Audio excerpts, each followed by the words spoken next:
deliver your Tuesday edition of CNN Student News. I'm Carl Azus. Good to see you today. We're starting our international events coverage with news from the United Kingdom. David Cameron, who was Britain's leader 3 months ago, has resigned altogether from the British government. It's another step in a series of dramatic events that the country's seen over the summer.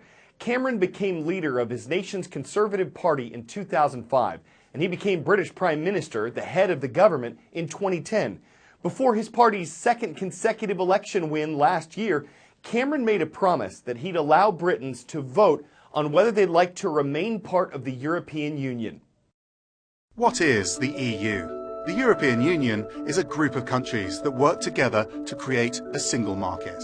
This allows goods, capital, services and people to move between the member states, as long as they follow the rules and they pay the entry fee. But we're getting ahead of ourselves. To start this story, we need to go right back to the end of World War II. After 6 years of fighting, Europe was decimated.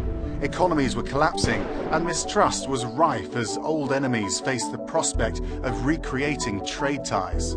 France and previous occupiers Germany faced the difficult task of creating a unity for profit.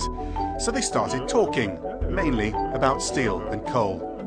In 1951, a total of 6 countries, France, Belgium, West Germany, Italy, Luxembourg and the Netherlands, reached their first accord by uniting the steel and coal industries, creating the European Coal and Steel Community, or the ECSC. They later introduced the European Economic Community, the EEC, in 1958. These two organisations are seen as the origin of the modern European Union that wouldn't adopt its new name until 1993.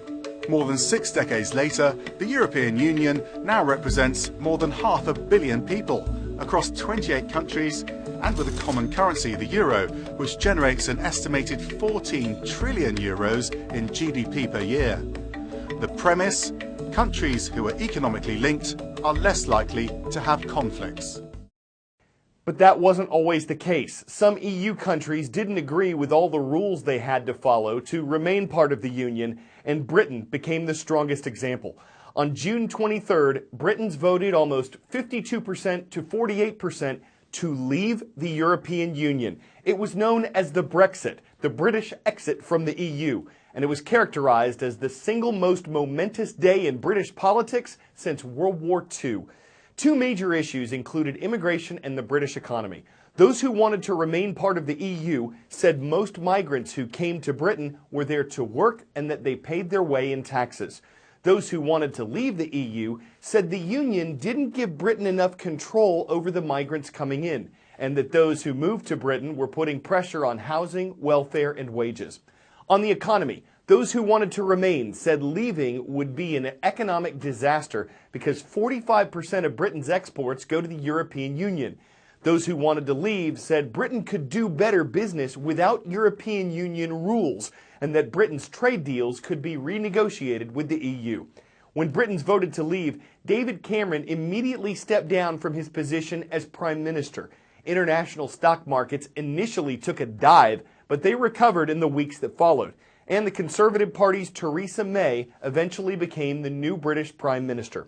The country has not officially left the European Union yet. It's currently working on the complicated negotiations that'll take. Events concerning North Korea are next today. The communist nation is located between China, who's considered its only ally, and South Korea, a rival since fighting ended in the Korean War in 1953. That country, South Korea, says it's getting ready for a worst-case scenario concerning North Korea. The reason? The North claimed last week it had tested a nuclear warhead. If that's true, experts say it's probably North Korea's most powerful weapons test ever. And as far as the international community is concerned, these tests are illegal. The United Nations recently put additional sanctions, penalties in place that ban anyone from selling airplane fuel, rocket fuel, and small weapons to North Korea. But that hasn't stopped the country from developing its nuclear program.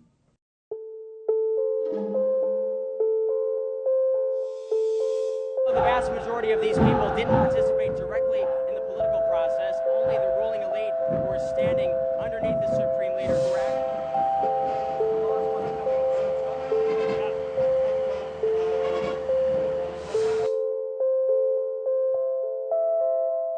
North Korea's latest nuclear test really didn't take me by surprise because we've known for quite some time, based on satellite imagery and North Korea's own propaganda, that they were ready to conduct another nuclear test when they got the order. The only question was when.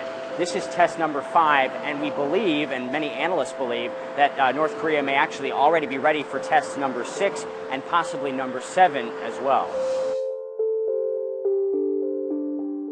There are several reasons why North Korea would conduct this nuclear test. For one, Kim Jong-un, the leader, wants to project power both to his own audience at home but also internationally. They want to advertise their weapons capabilities because North Korea has been known to sell its weapons technology once it's perfected, and he wants leverage internationally. He wants to be recognized by the United States, the United Nations, and others as a nuclear state, something that the U.S. President Obama says won't happen. Here in Tokyo, where I've lived for the last 2.5 years, the threat from North Korea is very real. We know that North Korean missiles, in theory, have the capability of striking anywhere here. They can strike anywhere on the Korean Peninsula. They can strike U.S. military assets in Guam. And there are even potentially missiles that could strike the mainland United States, although their accuracy is in question. And so people here worry about North Korea and the danger, especially in light of this increased nuclear and missile development. We've seen time and time again how the international community responds to these provocative acts by North Korea. They strongly condemn.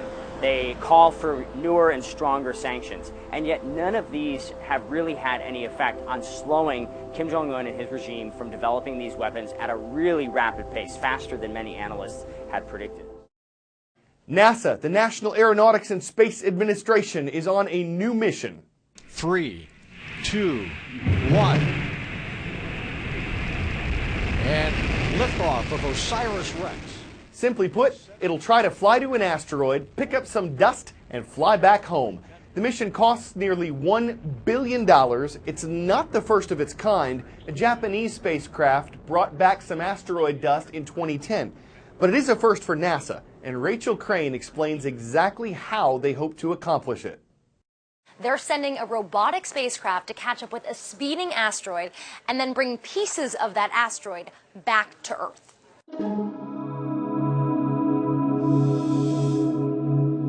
The name of the mission is a mouthful, so that's why NASA's going with OSIRIS-REx. The probe's target is an asteroid named Bennu, which is on NASA's watch list of potentially hazardous asteroids, meaning that there's a chance of it colliding with Earth. NASA says that the odds of that happening are about 1 in 2,500, and it wouldn't happen for more than 150 years. It will take 2 years for the OSIRIS-REx to catch up with Bennu. When it does, the probe won't land on the asteroid, but instead, it will study and observe Bennu from above for several months, taking pictures, mapping it, and monitoring its movement. In 2020 is when the real magic happens. That's when OSIRIS-REx will reach out its 11-foot-long robotic arm and make contact with the asteroid. NASA is hoping to collect about 2 ounces of these asteroid samples. By studying the return samples, NASA hopes to gain insight into the role asteroids played in bringing the building blocks of life to Earth.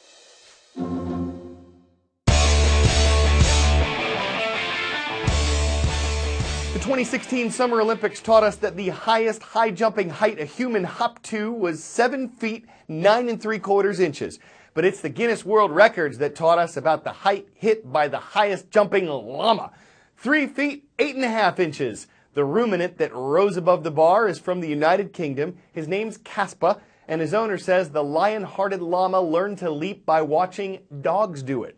Leaping llamas. Seems soaring is no burden for that beast of burden. His competition will have to alpaca their bags since Caspa claimed his own superlative, leaving no room in it for doubt in setting the high bar. I'm Carl Azuz for CNN Student News.